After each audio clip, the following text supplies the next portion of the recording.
marka dhaheeno allow qalbiyadeena ku sug diintaada islaamka diin sidee ah ayaan Allah subxaanahu wa ta'ala weydiisanaa diin qofkii bartaba laga dhigaayo qof aan waxba aqoon adduunka la socon karin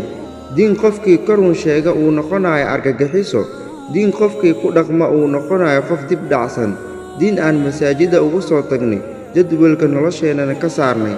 diin aan ku dhaqankeeda iska ilownay diin xitaa barashadeeda ay agteena ka tahay wax iska caadi ah diin sidee ah ayaan Allah subxaanahu wa ta'ala kala hadalnaa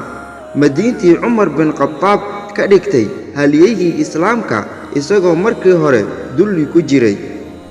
mise diintii Abu Ubayda ka dhigtay aaminka ummadan mise diintii Khalid bin Walid ka dhigtay seeftii Alle mise diintii Bilal Ammar iyo Wahshi u yeeshay sharafta dadka qaar waxay aaminsan yihiin diinta in lagu helo faa'iidada aakhiro oo kaliya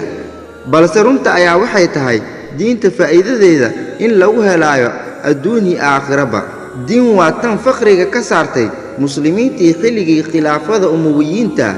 diin waa tan Faris iyo Ruum ay inoogu cabsadeen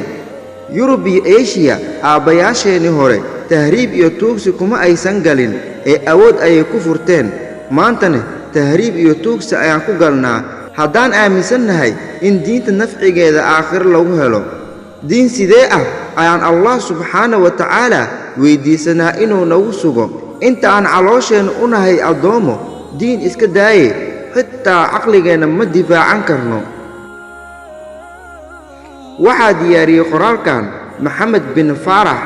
waxaana idiin soo gudbinayo anigoo ah Khalid Cali Guuleed tan iyo muuqaalka xiga sidaas iyo nabadgelyo